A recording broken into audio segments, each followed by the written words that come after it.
What if I became the monster? This is certainly one way to deal with your innermost fears. For award winning director, writer, actor, and producer Jordan Peele, this is where it started for him. As a kid, these stories freaked him out to the point of having nightmares, but he still loved a good horror story. On a press tour for his film Get Out, he recounts a pivotal moment for him on a ninth grade trip where he tells a story to his classmates. He remembers the look of shock and undivided attention the other students gave him. For many, Peele entered our homes as the comedic satirist, actor, and co producer on Comedy Central's Key and Peele. While it feels good to make so many people laugh, Peele says there's nothing compared to making an audience shudder.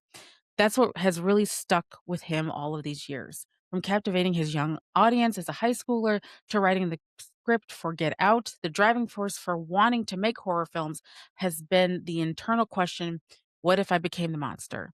What if I became the thing that I'm most afraid of? Suspense for Peele is everything. We all have very real fears in this world, and telling scary stories is Peele releasing all of his fears and battling the unpleasantness of his own nightmares, as he puts it. When he was writing Get Out, he was feeling very low in his life, and this film dug him out of that. At the time that he was developing the story for Get Out, Black America was grieving the murder of Trayvon Martin. This brought up so many thoughts around the victimization of Black people, how we go about our lives like business as usual while Black men are being incarcerated, the use and labor of Black bodies while neglecting, ignoring, and shoving aside the soul, and the horrors of everyday racism through microaggressions. Born to a white mother and a Kenyan father, one of the real life monsters he's had to face is being seen as other. At 6 years old, Peel had to fill out a standardized test and eventually got to the demographic question section. Not having any other options, he checked the box next to other. He didn't fit into any of the boxes that the world told him he was supposed to fit into.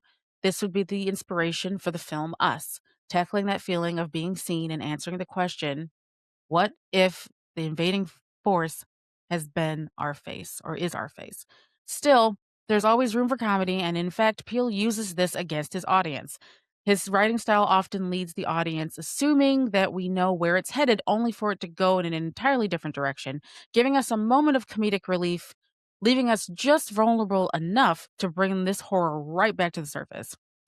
It's in his power that he holds over the audience and over this symbolic monster that he's trying to overcome in his writing that allows him to go places he couldn't have imagined, or we couldn't have imagined any Black filmmaker going. In an interview with Film Independent about Get Out, he had very real doubts about whether or not he could have a film where every white person is terrible and the audience collectively roots for a Black man trying to kill them all. It's all because of a rule that he has for himself when writing: you have to get the audience on the same page at all times, he states.